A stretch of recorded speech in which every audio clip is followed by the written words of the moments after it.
सर्वधर्मस्थापकस्त्वं सर्वधर्मस्वरूपकः आचार्याणां महाचार्यो रामकृष्णाय ते नमः। यथाग्नेर्दाहिका शक्ति रामकृष्णे स्थिता हिया सर्वविद्या स्वरूपां तां शारदां प्रणमाम्यहम्। शारदां प्रणमाम्यहम्। परतत्त्वे सदा लीनो रामकृष्ण समाज्ञया यो धर्मस्थापनरतो वीरेशं तं नमाम्यहम्। वीरेशं तं नमाम्यहम्।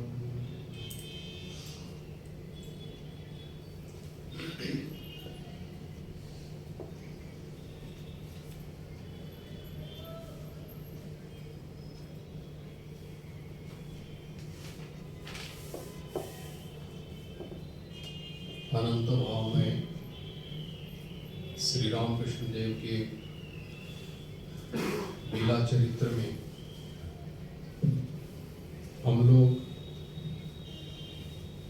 पंचम खंड के अंतर्गत, जो कि श्री रामकृष्ण देव का दिव्य भाव और नरेंद्रनाथ, इस शीर्षक के अंतर्गत ठाकुर की जो दिव्य भाव की जो लीला अपने त्यागी शिष्यों के साथ हुई थी, उसका विशेष रूप से वर्णन इस खंड में किया है। 1879 से लेकर के 1886 तक, जब तक ठाकुर की महासमाधि तक का ये समय है। बहुत सारे त्यागी शिष्य ठाकुर के उस समय ठाकुर के पास दक्षिणेश्वर में आना जाना करते थे। पिछली बार की चर्चा में ये भी हुआ था कि जैसे भूमिका में ही ग्रंथकार ने कहा है कि निरंतर दिव्य भावारूढ़ होकर के उन्होंने ये अपने शिष्यों के साथ ही लीला की है। तो ये भी कहा था कि क्या इसके पहले वो दिव्य भावारूढ़ नहीं थे, लेकिन यहाँ पर जो शब्द व्यवहार किया है ग्रंथकार ने वो है निरंतर। और दूसरी बात, इस बार यानी कि इस समय में उनके द्वारा जो दिव्य भाव का जो विशेष प्रकाश या प्रकटीकरण हुआ है वो वैसे पहले नहीं हुआ था। तो इसीलिए इस दिव्य भाव की विशेषता के कारण उसको ये शीर्षक दिया गया है। प्रथम अध्याय में प्रथम पाद में इस खंड में ग्रंथकार ने चर्चा की है कि ब्राह्मण समाज में श्री रामकृष्ण देव का प्रभाव कैसा रहा। ब्राह्मण समाज की एक अहम भूमिका इसमें रही है, क्योंकि ब्राह्मण समाज का निर्माण हुआ था और उस समय जबकि श्री रामकृष्ण देव दक्षिणेश्वर में अवस्थान कर रहे थे, उस समय तदानीन्तन जो तत्कालीन जो ब्राह्मण समाज के जो नेता थे उसमें से प्रमुख था श्री केशव चंद्र सेन, श्री विजय कृष्ण गोस्वामी, श्री शिवनाथ शास्त्री आदि ब्राह्मण नेता उस समय शीर्ष स्थानीय थे और उनका प्रभाव काफ़ी उस समय के बंगाल के समाज के ऊपर, जनसाधारण के ऊपर विशेष रूप से था। पहली मुलाकात ठाकुर के साथ श्री केशव चंद्र सेन की हुई थी 1875 में, और उसके बाद में जैसे उनकी साथ घनिष्ठता हो गई तो ठाकुर के पुण्य दर्शन के प्रभाव से या दिव्य संग के प्रभाव से, उनके परम पवित्र जीवन के स्पर्श से, उनकी अमृतमयी वाणी से केशव चंद्र के जीवन में एक परिवर्तन आ गया, आमूलाग्र परिवर्तन आ गया। वैसे ब्राह्मण समाज की जो मान्यता है उसमें सगुण निराकार की उपासना की जाती है, लेकिन जैसे जैसे वो ठाकुर के संस्पर्श में आए तब उन्होंने देखा कि जिस सगुण निराकार की उपासना वो कर रहे हैं उसमें और कितने भी आयाम हैं जो उनको मालूम ही नहीं है, और उनके इस संस्पर्श में आने के कारण ही उनका झुकाव जो हुआ था वो साकार उपासना के ऊपर भी हुआ था। बाद में धीरे धीरे परिवर्तन होकर के अनुष्ठानिक रूप से पूजा या अनुष्ठानिक में इसमें उनकी रुचि, विशेष रुचि वहां पर दिखाई पड़ी थी। श्री रामकृष्ण का प्रभाव जो ब्राह्मण समाज में हुआ है उसी के कारण हम लोग कह सकते हैं कि ब्राह्मण समाज इतने दिन तक बंगाल के समाज के ऊपर में प्रभाव डालता रहा। उसमें केवल ब्राह्मण नेता ही नहीं, उनके जो ब्राह्मण समाज के जो सदस्य थे वो भी ठाकुर के इस दिव्य संग से प्रभावित हुए थे।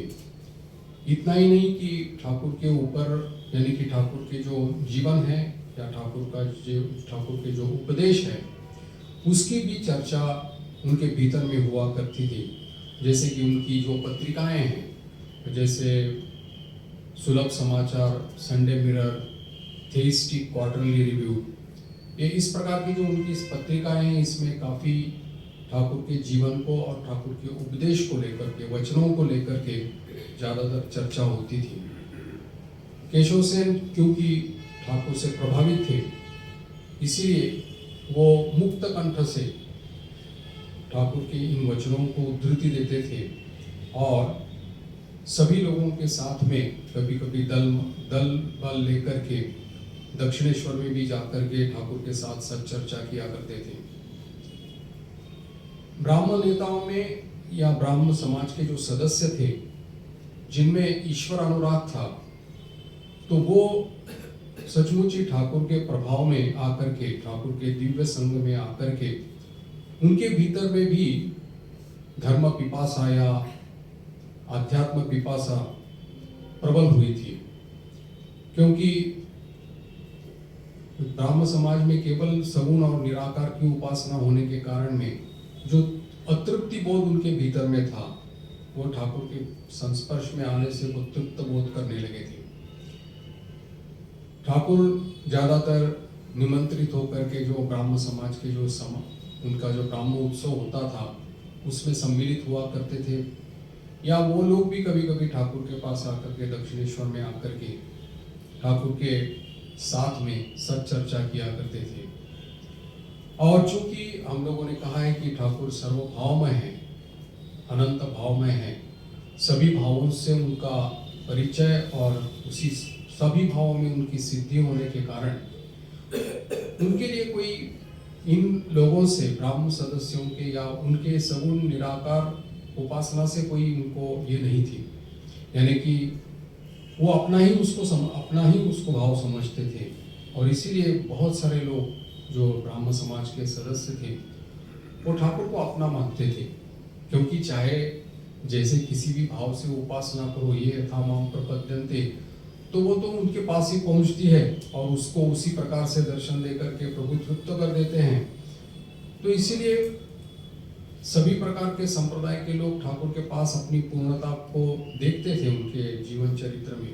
वैसे ही ब्राह्मण समाज के सदस्य भी ठाकुर के भीतर में अपने ही जो जिसको वो आदर्श मानते आए उसकी पूर्णता ठाकुर में देखते थे। और जैसे कि वो कहा जाता है कि ठाकुर प्राय इन लोगों के साथ चर्चा करते कहते थे कि ईश्वर के भाव की इति नहीं की जा सकती, क्योंकि अगर उसको ऐसे ही है ऐसा कहेंगे तो संकीर्णता आ जाएगी। वो उनका जो प्रसिद्ध सिद्धांत बाद में हुआ, जो कि बस वो साकार भी है, निराकार भी है, और साकार निराकार से परे होकर भी बहुत कुछ है, ये उनके ब्राह्म समाज के लोगों के ऊपर दृढ़ रूप से अंकित होने लगा था।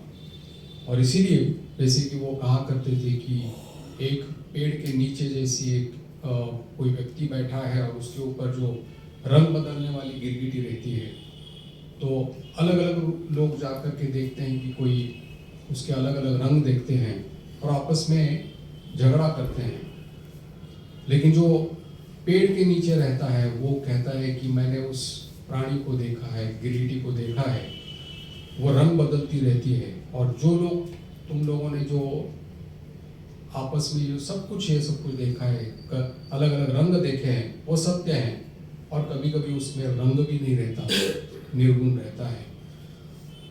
तो वो ये भाव उनके ऊपर में अंकित करने की कोशिश कर रही थी कि जो ये पेड़ के नीचे रहता है वही इसको ठीक तरह से जान सका। तो वैसे ही जो सभी भावों के ऊपर में जिसका ये है साधना जिसने की है, वही इसको, इस भाव को, आध्यात्मिक भाव को ठीक तरह से समझ सकता है। जैसे कि हाथी का उदाहरण भी ठाकुर दिया करते थे। अंध व्यक्ति जो ठाकुर हाथी के पास आकर के कोई उसका पैर पकड़ा है तो बोलता है खंबे के जमान है, कोई उसकी सूंड पकड़ता है, कोई उसके पूंछ को पकड़ता है, तो अलग अलग रूप से उनका विधान होता है। लेकिन जो जिसके पास आंखें हैं तो वो पूरा हाथी देखता है। और इसीलिए ठाकुर ने, अगर जैसे स्वामी जी जैसे हमारे ये वो ठाकुर के प्रधान शिष्य रहे हैं, ठाकुर ने, स्वामी जी ने तो इस संघ की स्थापना तो जरूर की, लेकिन ये संप्रदाय में कभी परिणत नहीं हुआ। गौर करने की बात है, यहाँ सांप्रदायिकता नहीं रही। क्यों? क्योंकि जैसे ठाकुर ने पूरी तरह से हाथी को देखा था, वैसे ही उन्होंने स्वामी जी को भी इस हाथी को पूरे रूप से दिखा दिया, यानी कि पूर्ण रूप से उस सत्य को उनको दिखा करके कहा कि सभी उनके ही मार्ग है, इसलिए उसमें कभी सांप्रदायिकता नहीं आ सकती। और इसीलिए ब्राह्म समाज में भी, क्योंकि स्वामी जी स्वयं ब्राह्म समाज के सदस्य थे, स्वामी ब्रह्मानंद जी महाराज भी ब्राह्म समाज में आना जाना करते थे, और भी जैसे स्वयं ग्रंथकार भी यहाँ पर आते थे, और भी बहुत सारे भक्त जो थे बाद में ठाकुर से जुड़े हुए थे, वो भी ब्राह्म समाज में आना जाना करते थे। ठाकुर की एक खासियत थी कि जो ईश्वरानुरागी है उसको वो अपना आत्मीय समझते थे, क्योंकि ठाकुर जानते थे कि वही तो सब कुछ हुए हैं, और इसीलिए वो जो ठीक ठीक ईश्वर के पथ पर चल रहा है और उसके भीतर में अनुराग है, उससे वो निष्कपट प्रेम करते थे। और उसके भीतर में अगर कोई खामियां है या उसमें कोई भूल है, उसको संशोधन करते हुए, उसकी त्रुटियों को दूर करते हुए उसमें पूर्णता ला देते थे, उसको प्रेरणा दे करके उसको उस पथ में अग्रसर कर देते थे। और इसीलिए देखा गया है कि ब्राह्म समाज के भीतर में जैसे उसकी स्थापना हुई और उसके बाद में जैसे वो आगे चलता गया, तो बहुत सारे लोगों के भीतर में ये बात थी कि ये एक समाज संस्कार को ही उन्होंने धर्मानुष्ठान माना था। लेकिन ठाकुर का दिव्य संघ का जो प्रभाव उनके ऊपर हुआ, उसमें ही वो सभी लोग समझ गए कि केवल समाज संस्कार ही इसका उद्देश्य नहीं है, लेकिन भगवत प्राप्ति यही उसका उद्देश्य, जीवन का उद्देश्य है। और स्वयं इसके ब्राह्मण नेता श्री केशव चंद्र सेन भी इसमें, उनके दृढ़ हृदय पर भी ये अंकित हुआ था। और इसीलिए उनके जो उपासना पद्धति ब्राह्मण समाज की रहती थी, उसमें वो मातृनाम किया करते थे, ईश्वर को मातृनाम से संबोधन करना या मातृत्व की उपासना जो थी, वो केशव चंद्र सेन ने ब्राह्म समाज के भीतर में प्रचलित की थी। वो कहा जा सकता है कि उस समाज के जो साहित्य है, संगीत है, सदस्य है, उन सभी लोगों के भीतर में, सभी के भीतर में ठाकुर का भाव जो है, आधुनिक भाव जो है, वो धीरे धीरे प्रविष्ट हो गया था। और उसी के कारण ब्राह्म समाज के भीतर में एक प्रकार की सरसता आ गई थी। ठाकुर का ये भी विशेषता थी कि वो अपना भाव जो है किसी के ऊपर थोपते नहीं थे। वो कहा करते थे कि मैंने जो बोला है वो मैं वो मेरी तरफ से मैंने बोल दिया, अब तुमको जो लेना है वो तुम अपनी तरफ से ले लो, क्योंकि जानते थे कि सबके भीतर संस्कार एक प्रकार के नहीं है, सबकी रुचि अलग है, सबकी प्रकृति अलग है, सबका अधिकार अलग है। तो इसीलिए उपदेश ग्रहण करना सबके लिए एक समान नहीं हो सकता, क्योंकि उसके संस्कार है। और इसीलिए वो ठाकुर कहा करते हैं कि जब तक अंतःकरण शुद्ध नहीं होता तब तक ईश्वर विषयक धारणा ही हो नहीं सकती। तो वैसे ही वो कहते थे कि मैंने अपनी तरफ से मुझे जो बोलना है वो बोल दिया, अब तुम लोगों को जो अच्छा लगे उसको ग्रहण करो। अपना भाव किसी के ऊपर वो थोपते नहीं थे। और इसीलिए वो ब्राह्म समाज की जो उपासना पद्धति है उसमें जो एक सुपरफिशियलिटी जिसको कहते हैं, एक प्रकार का ऊपर में भाषा भाव जिसको कहते हैं, वो देखते थे। और देखने के कारण में वो उसको हास परिहास के द्वारा ब्राह्मण समाज के लोगों के पास यानी कि वर्णना करते थे और कहते थे कि तुम लोगों का जैसे उपासना पद्धति चल रही है और उपासना के अंत में केशव चंद्र सेन अपने सदस्यों को, ब्राह्मण सदस्यों को कह रहे हैं कि अभी हम लोग थोड़ा ध्यान करेंगे। तो वो ध्यान कैसे होता है उसका भी एक मज़ेदार वर्णन जो है वो यहाँ पर ठाकुर ने उनके पास किया है। सब लोग उसको सुन करके हंसने लगे थे। इसी प्रकार से हास परिहास के द्वारा भी ठाकुर सब लोगों को वहाँ पर उसकी शिक्षा प्रदान करते थे। ब्राह्मण समाज के जो संगीत थे वो भी जैसे स्वामी जी गाया करते थे तो वो भी जैसे एक आध संगीत स्वामी जी ने जो गाया था कि साधन भजन करो हे तार निरंतर, तो उसको तुरंत ही जैसे ठाकुर ने उसको संशोधन करके कहा था कि जो करेगा नहीं तो क्यों बोलेगा, साधन भजन करो दिन में 2 बार ऐसा कहो, झूठ मूठ क्यों बोलेगा। तो इस प्रकार से हास परिहास के द्वारा भी सब लोगों को वो शिक्षा प्रदान करते थे। फिर वचनामृत में भी इसका उल्लेख मिलता है कि ब्राह्म भक्तों को या विशेष करके केशव सेन को वो कहा करते थे कि तुम लोग ऐश्वर्य की वर्णना कितना क्यों करते हो, कि हे ईश्वर तुमने आकाश बनाया है, नक्षत्र बनाया है, चंद्र बनाया है, ये सब ऐश्वर्य की वर्णना तुम लोग क्यों करते हो। जो स्वयं ऐश्वर्य का यानी कि सेवी रहता है, सेवन करता है या उसका भोग करना चाहता है, वही केवल इस प्रकार की ऐश्वर्य की बात करता है। इसको केवल इस प्रकार की ऐश्वर्य की वर्णन करने से ही क्या वो संतुष्ट हो जाते हैं, लेकिन अगर सरल भाव से अगर उनके प्रति प्रार्थना की जाए तो उससे ज़्यादा संतुष्ट हो जाते हैं। इसीलिए वो कहते थे कि तुम लोगों के प्रति जो तुम्हारा भाव है उस भाव के अनुकूल मैं जो बातें बताता हूँ उससे तुम उसको ठीक ठीक ग्रहण कर पाओगे। जैसे कि तुम लोगों का सगुण निराकार की उपासना है, तुम लोगों के मन में प्रायः प्रश्न आता है कि जो साकार है वही निराकार कैसे हो सकता है या निराकार ही साकार कैसे हो सकता है। तो तुम लोगों के लिए मैं एक उदाहरण देता हूँ, वो है बर्फ का।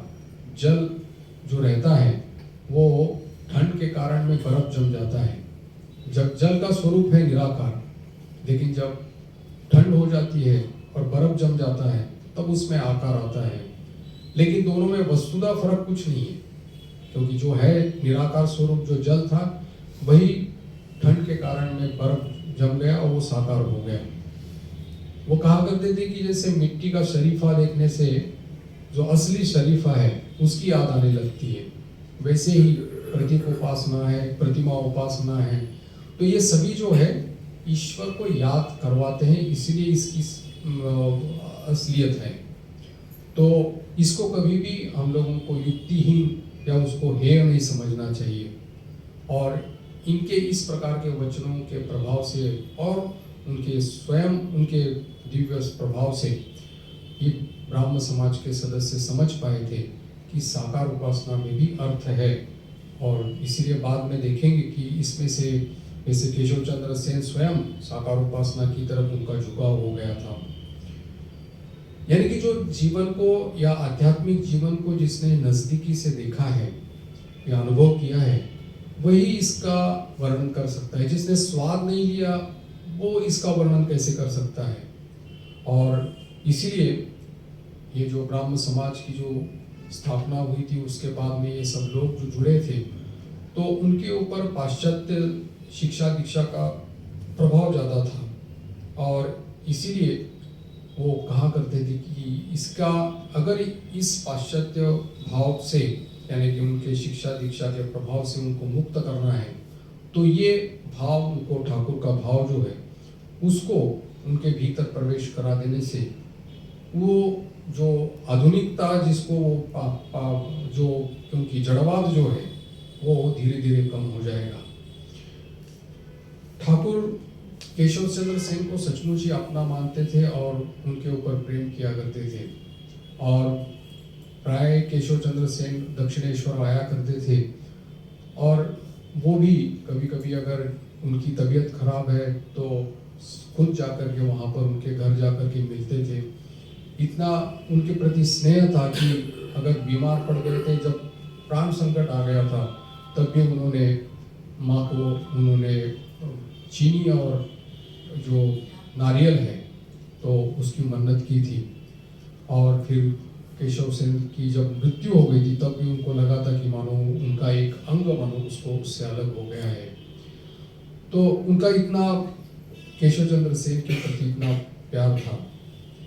ये जो उस समय का जो ये उस समय की बात है जिस समय ब्राह्मण समाज के अभी तक भाग नहीं हुए थे, लेकिन दुर्भाग्य से ऐसा हुआ कि केशव चंद्र सेन ने अपनी कन्या का विवाह जो है वो छोटे उम्र में ही कूच बिहार के राज यानी कि परिवार में कर दिया गया था। तो इसके कारण में ब्राह्मण समाज में एक दरार पड़ गई थी और खुद ही अगर नेता ही अगर इस प्रकार का नियम अगर पालन ना करे तो कैसे हो जाए। इसलिए ब्राह्मण समाज में दो भाग हो गए, एक आदि ब्राह्मण समाज और दूसरा साधारण ब्राह्मण समाज हो गया। विजय कृष्ण गोस्वामी और शिवनाथ शास्त्री जो थे वो साधारण ब्राह्मण समाज में चले गए और केशव चंद्र सेन ने भी वहाँ से बाहर आकर के फिर अपने मत की स्थापना करते हुए उन्होंने नवविधान की स्थापना की थी। और इसीलिए ये इसमें ब्राह्मण समाज में यानी दो भाग हो गए। हालांकि भाग होने के बावजूद भी जो ब्राह्मण समाज के जो सदस्य थे, चाहे आदि ब्राह्मण समाज के हो या साधारण ब्राह्मण समाज के या नवविधानी जो भी हो, वो पूर्ववत ठाकुर को श्रद्धा भक्ति करते थे और दक्षिणेश्वर आया करते थे। इसमें से प्रमुख थे और एक केशव के बाद वो थे श्री विजय कृष्ण गोस्वामी। वो अद्वैत गोस्वामी वंश के थे, भक्ति का बीज उनके भीतर पहले से ही था, लेकिन केशव सेन के प्रभाव से वो यहाँ पर इस ब्राह्मण समाज में सम्मिलित हुए थे और धीरे धीरे ठाकुर के प्रभाव से भी उनके भीतर में जो भक्ति भाव था पहले से ही जो था वो और पुष्ट होने लगा और वो खुद ही साकार उपासना की वो झुकने लगे थे। और उनकी ये अवस्था देख करके ठाकुर कहा करते थे कि बस अभी दरवाजा जो है उसके बाहर में विजय खड़ा है, बस खटखटाने से ही मानो उसको प्रभु का दर्शन हो जाएगा। तो इस आध्यात्मिक गंभीरता जो थी वो विजय कृष्ण गोस्वामी ने वो उस समय ठाकुर के संस्पर्श में आकर के वो लाभ की थी। बाद में उन्होंने अपने शिष्य भी बनवाए थे और ठाकुर की महासमाधि के बाद लगभग 14 साल पूरी धाम में नीलाचल में रहे थे और वहीं पर उन्होंने शरीर छोड़ा था। इन लोगों के भीतर में जो दरार थी या मतभेद थे, आपस में एक दूसरे में बातचीत नहीं होती थी, लेकिन ठाकुर एक बालक की तरह इन लोगों के भीतर में मिलन कर देने के लिए बहुत उत्सुक थे। जैसे कि नौका विहार करते समय केशव और विजय दोनों अचानक एक दूसरों के सामने आ गए। अब दोनों में एक तो मतभेद था, मनोमालिन्य हो गया था और दोनों एक दूसरे से बात भी नहीं करते थे, लेकिन उसी समय नौका विहार करते समय दोनों एक सामने आ गए। तो उसका वर्णन भी वचनामृत में आता है। ठाकुर कहा करते हैं कि तुम लोगों का झगड़ा मतलब कैसा है, शिव और राम के जैसे एक दूसरे में जैसे मतभेद होते वैसा है, विवाद उपस्थित होता है, फिर बाद में उनमें युद्ध भी हो जाता है, युद्ध होने के बाद में आपस में समझौता भी हो जाता है। लेकिन प्रभु यानी कि शिव जी के जो भूत प्रेत है और राम जी के जो बंदर है, उनके भीतर जो विवाद और युद्ध होता है उनका जो है वो कभी मिटता नहीं। वो चेले लोग झगड़ा करते रहते हैं, लेकिन गुरु में तो आपस में मिलन हो जाता है। ऐसे कह करके उन्होंने हास परिहास के साथ उन दोनों को आपस में मिलवा दिया और दोनों में फिर से बातचीत होने लगी थी। विजय कृष्ण गोस्वामी अब ठाकुर के प्रभाव में आने के कारण में साकार उपासना के ऊपर उनका प्रभाव यानी कि झुकाव ज़्यादा होने लगा। अब वो समझ गए कि इस साधारण ब्राह्मण समाज में भी रहना उनके लिए मुश्किल हो गया है, तो इसलिए वो समाज से अलग हो गए थे। ठाकुर भी उनको कहते हैं, तुम साकार उपासना करते हो, साकार यानी कि प्रभु की साकार भाव से उपासना करते हो, इसलिए लोग तुम्हारे ऊपर निंदा करते हैं।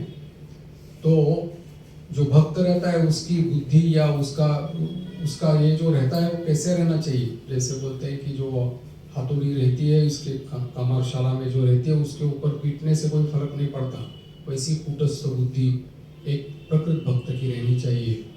तो भले ही तुम्हारी निंदा करे वो लोग कि तुम साकार उपासना करते हो, लेकिन तुम्हारी बुद्धि स्थिर रहनी चाहिए। और इसीलिए वो विजय कृष्ण गोस्वामी साधारण ब्राह्मण समाज से भी अलग हो गए थे। और इसी को लेकर के ये जो शिवनाथ शास्त्री थे उनका बड़ा ये हो गया था कि ये धीरे धीरे समाज टूट रहा है, समाज के लोग धीरे धीरे कम होते जा रहे हैं। और इसीलिए स्वामी जी स्वयं जब ब्राह्मण समाज में जाते थे तो और स्वामी जी सचमुच एक निराकारवादी थे और वो ध्यान में सिद्ध थे, तो उनके प्रिय बन गए थे शिवनाथ शास्त्री के। तो उन्होंने ये कहा था कि जब शिवनाथ शास्त्री जी ने ठाकुर के पास आना जाना बंद कर दिया था तो स्वामी जी ने उनको पूछा था कि आप ऐसा क्यों स्वामी ठाकुर के पास क्यों नहीं जाते। तब उन्होंने कहा था कि इनके प्रभाव में आने के कारण में ये संघ टूट रहा है, समाज टूट रहा है, और बहुत सारे लोग जो है इनकी देखा देखी करके वो भी बाहर जा रहे हैं। तो इसलिए तो कहते थे कि इससे फर्क क्या पड़ता है। तो शिवनाथ शास्त्री कहते हैं कि अत्यधिक यानी कि कठोरता करने के कारण इनकी जो स्नायविक दुर्बलता आ गई है। वो बोलते थे कि इस प्रकार का ज़्यादा ईश्वर चिंतन करने से इस प्रकार का उनका मस्तिष्क जो है उसमें विकृति पैदा हो गई है, ऐसा शिवनाथ शास्त्री का मत था। हालांकि उसके बाद में जब शिवनाथ शास्त्री स्वयं दक्षिणेश्वर में आकर के उपस्थित होते तो ठाकुर सबके सामने उसको पूछते हैं कि बोलते हैं कि तुम लोग विषयों का चिंतन करके तुम्हारा सिर ठीक रहता है, और मैं सब समय ईश्वर चिंतन करता हूँ, जिसके चैतन्य से ये पूरा जगत चैतन्य हो रहा है उसकी मैं चिंता करता हूँ, उससे मैं बेहोश हो जाता हूँ या मेरा मस्तिष्क में विकृति आती है, ये कौन सा तुम्हारा सिद्धांत है। शिवनाथ शास्त्री इसका उत्तर नहीं दे पाए थे, चुप रह गए। फिर इसके बाद में नवविधान में जो जैसे इन्होंने आरंभ किया था केशव चंद्र सेन ने, तो उनमें और एक नेता थे, उनके आचार्य थे प्रताप चंद्र मुजुमदार, वो भी ठाकुर के पास आना जाना करते थे। उन्होंने स्पष्ट रूप से कहा है कि ठाकुर को देखने के पहले या ठाकुर के पास आने के पहले हम लोग धर्म किसे है कुछ जानते ही नहीं थे, केवल एक तरह से समय ये करते थे और इनके यानी कि यथार्थ धर्म क्या क्या है इसके बारे में हमारे कोई धारणा ही नहीं थी। तो भटकन नहीं थी एक तरह से, लेकिन ठाकुर के पास आने के बाद में, उनका दर्शन करने के बाद में या उनके वचन सुनने के बाद में हमको पता चला कि यथार्थ धर्म जीवन किसको कहते हैं। और भी इसमें एक ये थे आचार्य थे जिनका नाम था चिरंजीव शर्मा, जो त्रैलोक्यनाथ सान्याल के नाम से प्रसिद्ध है। तो देखा जाए तो इन ब्राह्मण समाज के ऊपर में ठाकुर का जो प्रभाव था वो विलक्षण था और काफ़ी दूर तक था, और इसी के कारण ही कह सकते हैं कि ब्राह्मण समाज काफ़ी देर तक यानी कि इनकी गतिविधियां चलती रही।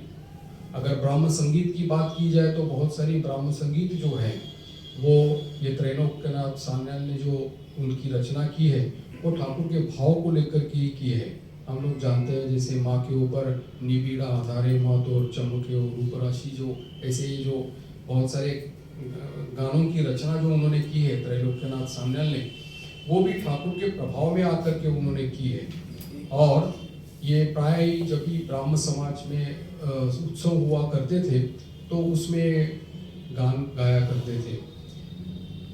ये ठाकुर इन लोगों को देख करके या इनके पास कभी कभी बातचीत करते समय, वार्तालाप के समय में कहा करते थे कि ये जो तुम लोग ब्राह्म भक्त हो, यानी कि निराकारवादी तुम लोग उपासना करते हो, अच्छी बात है, लेकिन तुम लोगों के मुंह जो है सूखे हैं, भक्ति रस अभी तक तुम लोगों को नहीं मिला है, इसको तुम लोगों को शुष्क दिखाई पड़ता है।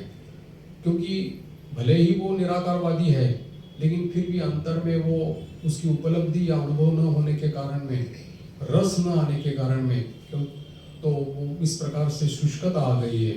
और फिर होता है ऐसा ही कि बहुत सारे जैसे संप्रदाय रहते हैं, आध्यात्मिक संस्थाएं रहती हैं, जब इसमें भाव, भक्ति और आध्यात्मिकता का जब लोप होने लगता है, लुप्त होने लगते हैं, तब फिर विषय लोलुपता उसमें बढ़ जाती है। और इसीलिए ठाकुर के इस अवदान को ब्राह्म समाज में जो हुआ है, उसको हम लोग कभी नज़रअंदाज नहीं कर सकते। और इन्हीं के कारण में ब्राह्म समाज में जैसे आना जाना होता था, वो लोग आना जाना करते थे, जनसाधारण में ठाकुर की एक धारणा हो गई थी, और ठाकुर का प्रचार भी जो था वो ब्राह्म समाज के द्वारा बहुत ज़्यादा हो चुका था।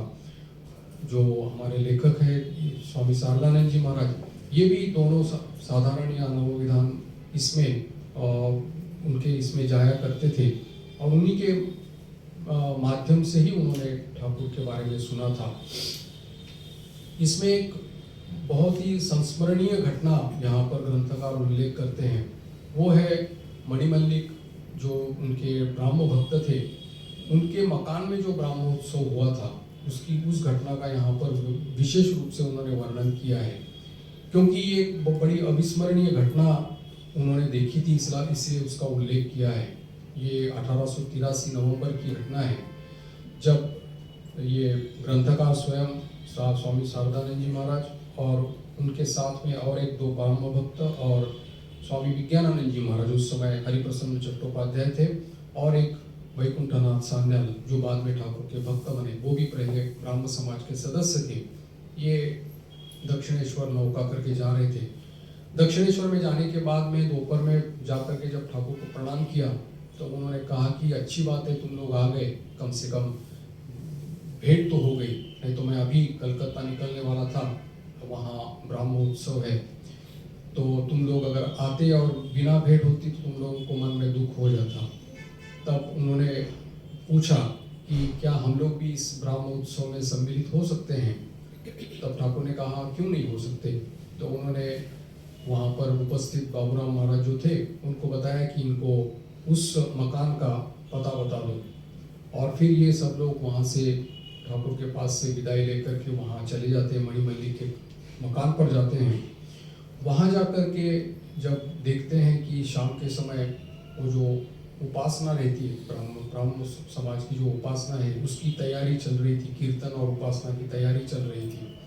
और जब वो देखा कि अंदर में कीर्तन शुरू हो गया और कीर्तन का रंग अंदर में जब चढ़ गया, तो ऊपर में जाकर के वो लोग चढ़ के देखने लगे, तब देखा कि पूरा कमरा अंदर और बाहर से पूरी तरह से भर गया है, भीड़ लगी हुई है।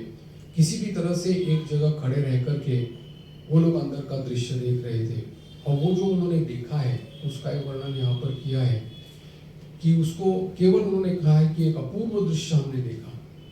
जैसे समुद्र के भीतर में जैसे वायु आता है, वायु के विकार से जैसे तरंगे उठती है, लहरें उठती है, वैसे देखा कि अंदर में एक दैवी आनंद की लहरें उठ रही है। ठाकुर स्वयं यहाँ पर यानी कि सिंह विक्रम से ये कर रहे हैं, नृत्य कर रहे हैं, और उनके इस नृत्य में इसी कीर्तन में ब्राह्म भक्त भी कुछ लोग जो है वो शामिल हुए हैं। वो भी कुछ हंस रहे हैं, कुछ रो रहे हैं, कोई नृत्य कर रहे हैं, कोई पछाड़ खा करके नीचे गिर गए हैं, कोई उन्मत्त की तरह आचरण कर रहे हैं। लेकिन ठाकुर का जो अपूर्व नृत्य उन्होंने जो देखा, बोलते हैं कि इस उम्र की व्यक्ति के द्वारा इस प्रकार का, यानी एक सुकुमार बालक जिस प्रकार से नृत्य करता है वैसे ही इसके पद विन्यास उन्होंने देखा।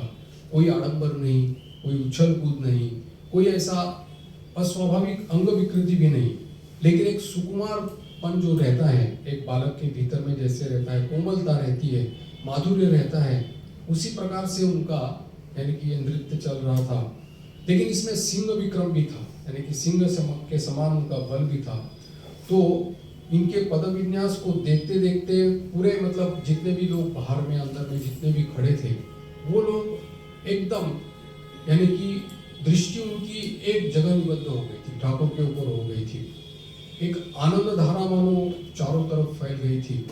तो उन्होंने यहाँ पर ग्रंथकार ने वर्णन किया है कि जिसके भीतर में कोई भी किसी भी प्रकार का आध्यात्मिक भाव नहीं है या जिसके भीतर में कोई भक्ति भाव बिल्कुल भी नहीं है, ऐसा व्यक्ति भी कुछ समय के लिए संसार आसक्ति को छोड़ करके वो इनकी तरफ ठाकुर की तरफ देखता रहा।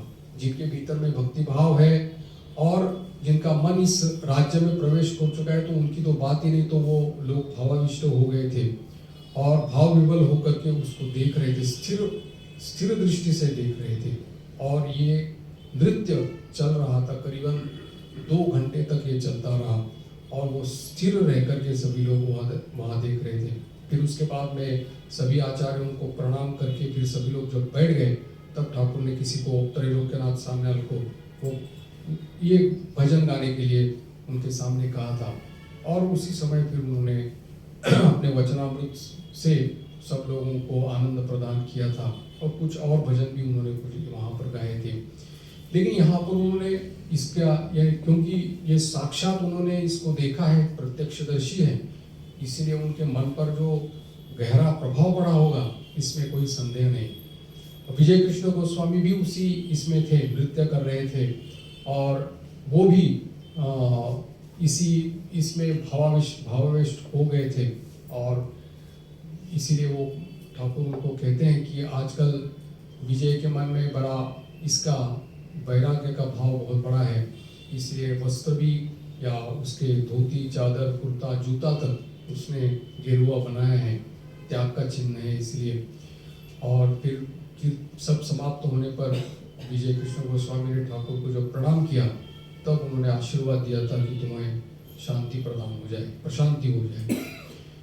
लेकिन यहाँ पर एक बात यहाँ पर ये भी उसका उल्लेख ग्रंथकार ने किया है, वो ये है कि इतनी सारी यानी कि जो भावाविष्ट होकर के नृत्य करना और फिर इसमें ही पूरे तरह से मग्न होने के बावजूद भी बाहरी विषयों के प्रति इनका ध्यान कितना रहता था या उसकी शक्ति उनकी कितनी तीव्र थी, इसका उदाहरण यहाँ दिया है कि भजन गाते गाते उन्होंने देखा कि सामने में बाबूराम महाराज बैठे हैं और उस समय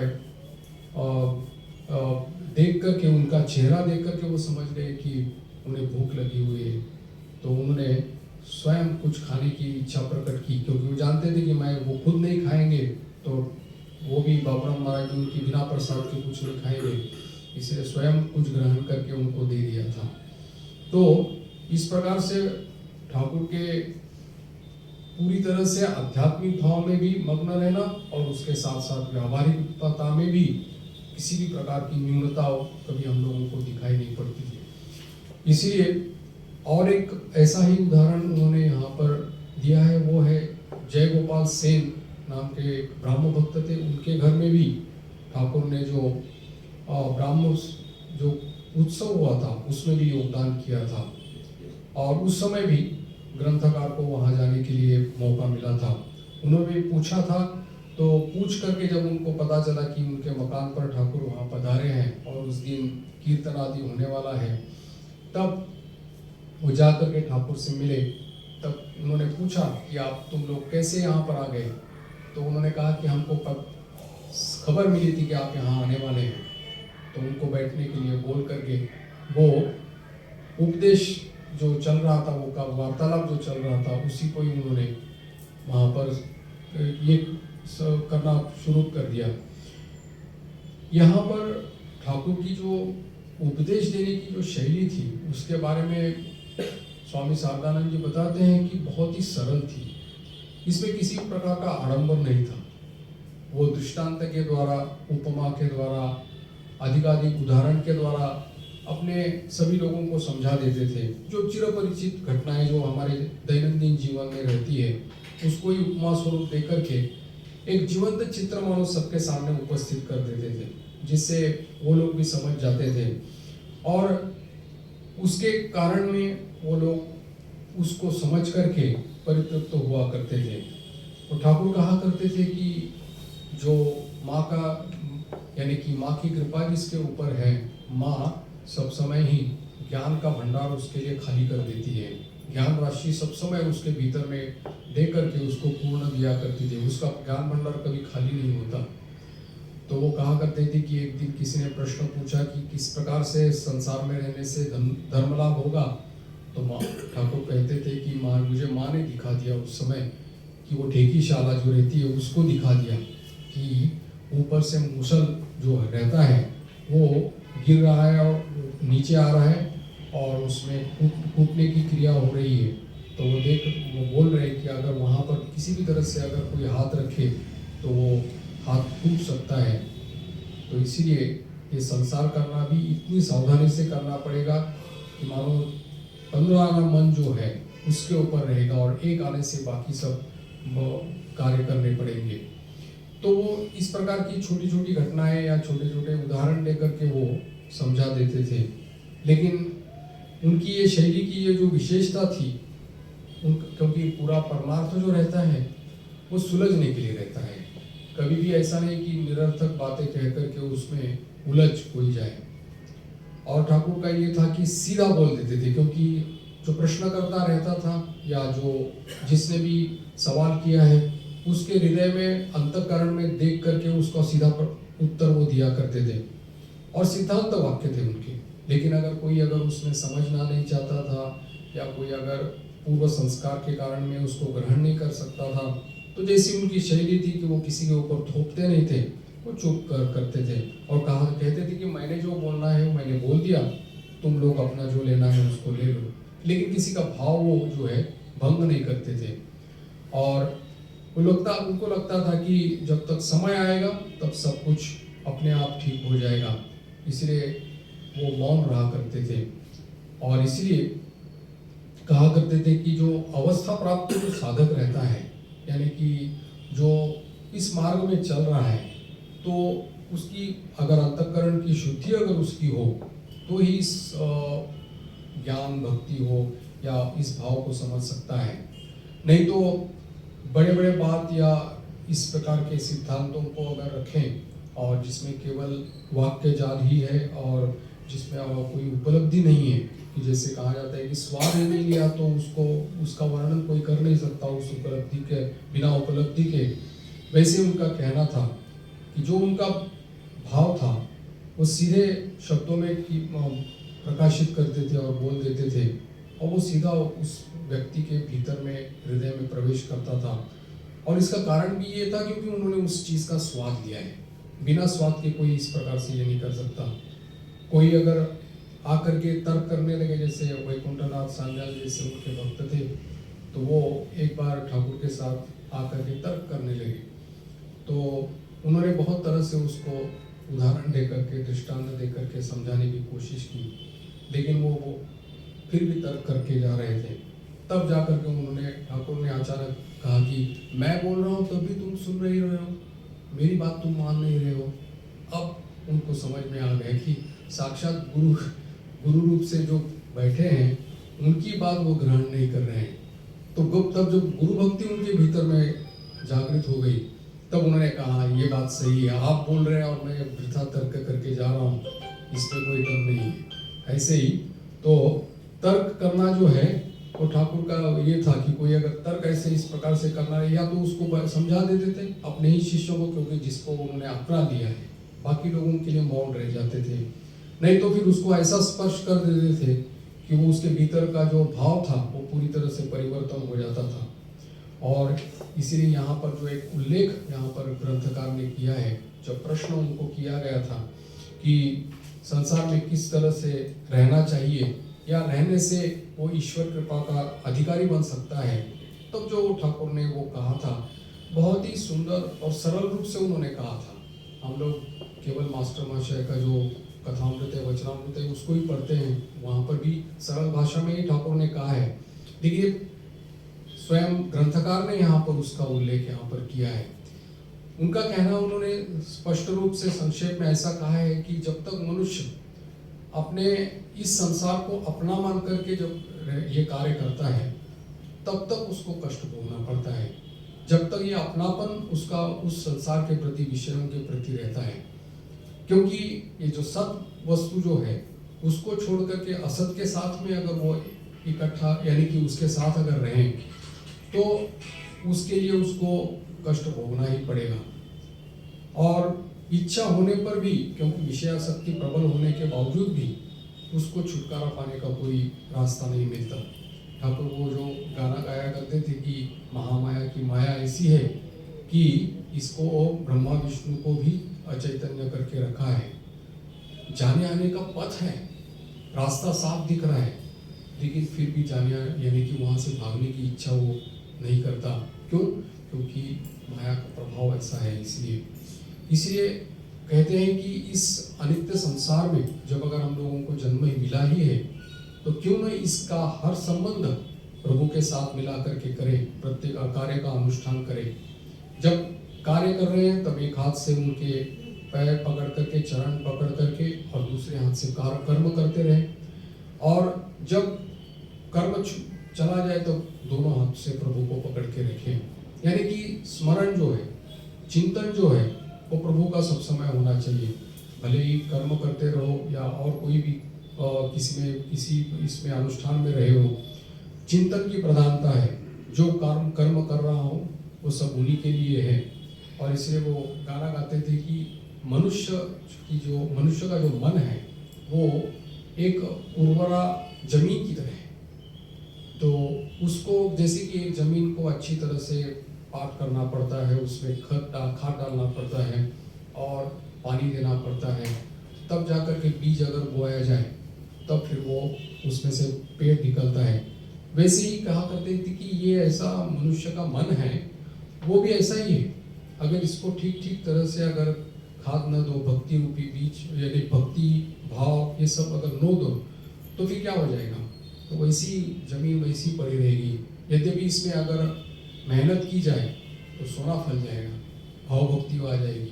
तो इसलिए कहते हैं कि हम लोगों को कैसे होना चाहिए, तो आश्रय लेकर के, प्रभु का आश्रय लेकर के संसार का सभी कार्य उसमें करना चाहिए। संसार के सारे पदार्थ जो है, मनुष्य जो है, सभी जो है, वो प्रभु के अंश है इस भाव से। तो इस प्रकार से वो कहा करते थे कि संबंध जो है सब समय मानो प्रभु के साथ बना रहेगा, तभी इसी प्रकार की भाव से और इसी प्रकार के संबंध से ही एक मनुष्य का आदर्श जीवन गठित हो सकता है। और दूसरी बात उनकी ये थी कि हमेशा विवेक बुद्धि का आश्रय लेकर के सभी अनुष्ठान करने चाहिए। क्योंकि उनका काफ़ी बार वचनामृत में भी उल्लेख आता है कि अगर कोई पूछता है कि उपाय क्या है, तो वो कहते थे कि निर्जन वास कहते थे, साधु संग कहते थे और प्रार्थना कहते थे। प्राय ये चीज़ों की चर्चा और प्राय वो करते थे कि बीच बीच में ये संसार के कोलाहल से दूर जाकर के अपने एकांत में जाकर के भजन करना चाहिए, क्योंकि तब भाव पक जाता है। जैसे वो उदाहरण देते थे कि जैसे दूध में अगर दही बैठाना है तो 10 बार उसको हिला तो दही कैसे बैठेगा। तो वैसे ही उसको अगर दही ठीक बैठाना है तो उसको एकांत में रखना पड़ेगा, कुछ घंटे के लिए रखना पड़ेगा। वैसे ही ये अपने मन को उस प्रकार से कोलाहल से दूर रख करके एकांत सेवन अगर करे तो फिर वो उस साधन भजन में उसकी प्रवृत्ति रह जाएगी और उसकी दृढ़ता आ जाएगी और वो ठीक तरह से काम कर पाएगा। इसीलिए विचार की प्रधानता, विवेक की प्रधानता, और फिर वो इसके कारण फिर वो ईश्वर को ही केवल, यानी कि प्रभु भगवत प्राप्ति ही हमारा जीवन का उद्देश्य है, ये सारवस्तु जो है वो उससे ग्रहण कर पाएगा। और इस विषयों का जो ये रूप रस जो है उसके प्रति वो अनित्य समझ जाएगा और असार समझ जाएगा। तो वही बुद्धि है जो बुद्धि पहले विषय में जाती थी, वही बुद्धि केवल ईश्वर को जानने से या इस प्रकार से धारणा करने से कि नित्य क्या है और अनित्य क्या है वही समझा देगी। नित्य जो है वही लीला में बना है, वही सब कुछ समझ में आ जाएगा। तो इस प्रकार से वो ठाकुर का जो सीधा सरल उपदेश जो है उन्होंने यहाँ पर इस पे दिया है। और वो ठाकुर का जो ये भाव जो है वो ब्राह्म समाज के लोगों में, ब्राह्म सदस्य जितने भी लोग थे वो इस प्रकार से ग्रहण करके अपने अपना जीवन उन्होंने समृद्ध कर दिया था। क्योंकि अगर मानो ठाकुर जैसे व्यक्ति अगर उस समय अगर नहीं रहते तो ब्राह्मण समाज के जैसे भाग हो गए, टुकड़े हो गए, फूट हो गई और उसमें और दरार पड़ गई तो वैसे हो जाता। लेकिन दोनों तरफ से हो गया कि एक ब्राह्मण समाज का प्रभाव के ऊपर प्रभाव जो ठाकुर का हुआ और उसके कारण में बहुत सारे लोग बाद में आकर के जो ठाकुर से जुड़ गए। इसीलिए यहाँ पर उन्होंने इस ब्राह्मण समाज के बारे में ज़्यादा यहाँ पर चर्चा की है और यही कारण था कि वो समय समय पर उस ब्राह्मण समाज के जो उत्सव हुआ करते थे उसमें जाया करते थे, ताकि बहुत सारे लोग जो ईश्वर अनुरागी हो, साधक हो, उपासक हो, उनसे मिले और वो भी उनसे मिले। ऐसी बात नहीं, वो खुद जा करके उसको मिलते थे। हमने देखा है कि पहले जैसे वैष्णव चरण है, पद्मलोचन पंडित है या और भी बहुत सारे शास्त्री, नारायण शास्त्री हैं, शशधर तर्क चूड़ामणि हैं, स्वयं जाकर के उनसे मिले थे। और इसीलिए उनका ये जो करुणा निधान जो उनका ये भाव है वो उसी के लिए था, उन लोगों के लिए कि कम से कम जिस के लिए उनका आना हुआ था, आविर्भाव हुआ था, वो पूरी तरह से हो जाए ताकि सभी लोग उसके और उनके लीला सहचरों को भी इस प्रकार से तैयार करना था। तो आज यहीं पर विराम दे देते हैं।